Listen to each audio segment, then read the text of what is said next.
विपक्ष ने सवाल उठाने शुरू कर दिए हैं कि अगर उद्धव की तबीयत ठीक नहीं है तो सीएम किसी और को बना दिया जाए।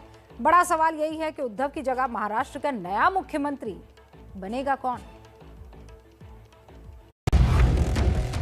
क्या उद्धव ठाकरे के बेटे आदित्य ठाकरे को मिल सकती है महाराष्ट्र सीएम की कुर्सी, या फिर उद्धव ठाकरे की पत्नी रश्मि ठाकरे अगली मुख्यमंत्री बन सकती हैं, या शिवसेना के कद्दावर नेताओं में से एकनाथ शिंदे बनेंगे महाराष्ट्र के मुख्यमंत्री, या फिर संजय राउत को मिल सकती है महाराष्ट्र सरकार की कमान। ये सारे सवाल इसलिए क्योंकि पिछले 51 दिनों से महाराष्ट्र के मुख्यमंत्री उद्धव ठाकरे सार्वजनिक रूप से सामने नहीं आए हैं। वजह बीमारी के बाद हुई सर्जरी। चूंकि 51 दिन से मुख्यमंत्री को राज्य ने नहीं देखा तो विपक्ष की तरफ से कहा जाने लगा कि जब उद्धव स्वस्थ नहीं है तो राजपाट किसी और को सौंप दे। ऐसा है कि वो बीमार है, बीमारी थोड़ी चिंताजनक है, तो उन्होंने ये जिद नहीं रखनी चाहिए तबीयत को ठेस पहुंचाकर कि मैं जाऊं। सिर्फ उन्होंने किसी को चार्ज देना चाहिए। महाराष्ट्र विधानसभा का शीतकालीन सत्र शुरू हुआ तो चर्चा यही हुई थी कि मुख्यमंत्री आएंगे कि नहीं आएंगे। उद्धव जब नहीं आए तो फिर से चर्चा तेज हुई। इसके बाद बेटे आदित्य ठाकरे को सफाई देकर ये बताना पड़ा कि पिताजी ठीक है। सीएम साहेब एकदम बरे आहेत। सकाळी पण फोन, काल पण कॅबिनेट झाली। त्यांना जेव्हा योग्य वाटेल तेव्हा ते। इस पर बीजेपी कह रही है कि अगर तबीयत ठीक है तो सीएम को विधानसभा में आना चाहिए। उनकी तबीयत ठीक होगी तो उन्होंने यहाँ आना ही चाहिए, अगर नहीं होगी तो नहीं आएंगे तो भी हम आक्षेप नहीं लेंगे। केवल हमारा कहना इतना ही कि काम रुकना नहीं चाहिए।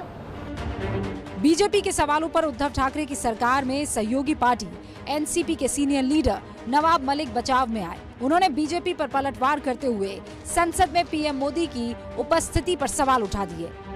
हमें लगता है कि जो बीजेपी मुख्यमंत्री के उपस्थिति को लेकर सवाल खड़ा कर रही है, उन्हें बताना पड़ेगा कि प्रधानमंत्री सदन चल रहा है, कितने दिन उपस्थित रहे प्रधानमंत्री सदन में। लेकिन सवाल यह है कि अगर स्वास्थ्य कारणों से उद्धव को मुख्यमंत्री की कुर्सी छोड़नी पड़ती है तो महाराष्ट्र का मुख्यमंत्री कौन बनेगा? पहला नाम उद्धव ठाकरे के बेटे आदित्य ठाकरे का है, लेकिन अनुभव की कमी उनके रास्ते का पत्थर बन सकती है। दूसरा नाम उद्धव ठाकरे की पत्नी रश्मि ठाकरे का हो सकता है, लेकिन वो भी सक्रिय राजनीति से दूर है। तीसरा नाम एकनाथ शिंदे का हो सकता है, जो शिवसेना के सबसे पावरफुल मंत्री हैं, लेकिन सहयोगी दलों को उनके नाम पर मनाने की चुनौती होगी। चौथा नाम संजय राउत का हो सकता है, जिनकी करीबी शरद पवार से भी है और राहुल गांधी से भी। अब क्या समीकरण बनते हैं ये तो बाद में पता चलेगा, लेकिन इस बीच केंद्रीय मंत्री रामदास आठवले ने शिवसेना को बीजेपी के साथ गठबंधन करने की वकालत कर दी है। और उद्धव जी की तबीयत ठीक नहीं है और शिवसेना को बचाना चाहते हैं। 2.5 साल के लिए मुख्यमंत्री पद देवेंद्र फडणवीस को दे देना चाहिए, ऐसा मुझे लगता है। कहा जाता है राजनीति में कभी भी कुछ भी हो सकता है। अगर उद्धव की गठबंधन सरकार में सीएम की कुर्सी को लेकर कुछ विवाद हुआ तो पुराने साथियों के एक साथ आने से भी इनकार नहीं किया जा सकता। मुंबई से रौनक कुकड़े के साथ जितेंद्र दीक्षित की रिपोर्ट।